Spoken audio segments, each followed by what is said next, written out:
I recognize the tremendous responsibility that you, as members of the Rules Committee, have, as do the other members of Congress under the 25th Amendment, representing the American people in passing upon my qualifications to become Vice President of the United States. These are difficult days for everyone. Since I appeared before you in September, the situation in the world has become even more serious. There is growing concern about inflation and unemployment throughout the industrial and developing nations of the world. These concerns weigh heavily upon every American family, particularly those on fixed incomes. The government of all free nations are wrestling with these problems. Past solutions seem inadequate in the face of the continuing acceleration of change throughout the world. Frustration and pessimism are prevalent. Despite all this, Mr. Chairman, I'm optimistic about the future. Americans have traditionally responded to crises with faith and courage, imagination and vision. Americans have a unique capacity to come up with new conceptual thinking and creative solutions. Free people with a heritage of deep religious faith have the inner strength and the will necessary to face the unknown and meet new problems.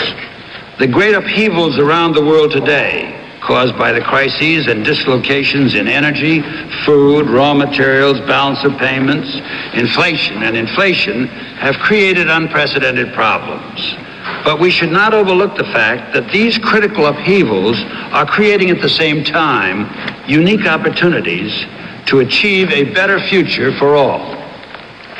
The very process of meeting and solving these new problems provides in itself the most extraordinary challenge and opportunity. If we move intelligently and decisively on all fronts, we can deal with the political aspects of the problems both at home and abroad. We can restore sound growth and protect the ecology. We can increase employment opportunities. We can bring back the balance between production and demand, and we can control inflation. And we can continue to improve the quality of life for all.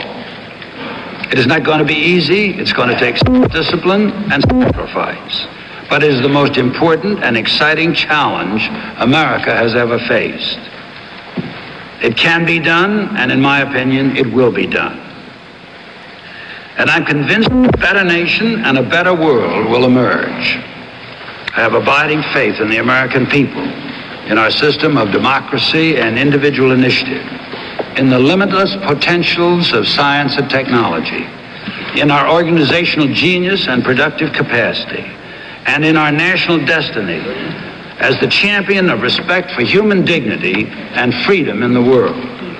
I love this country, and I've tried to serve it throughout my life, and I hope that I have the privilege again.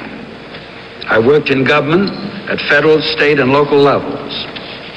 In addition, I've served the people of the state of New York as their governor for 15 years, from 1959 through 1973.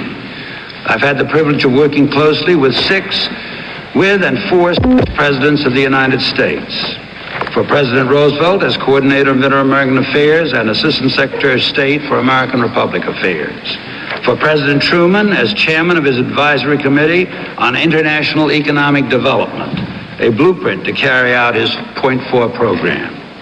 For President Eisenhower as chairman of his Committee on Government Organization, as Undersecretary of the Department of Health, Education, and Welfare, and as Special Assistant to the President for International Affairs. For President Johnson as a member of his Advisory Committee on Intergovernmental Relations. For President Nixon as head of an official mission to 20 Latin American countries to review and recommend U.S. policy in the Western Hemisphere, and as a member of the President's Foreign Intelligence Advisory Committee.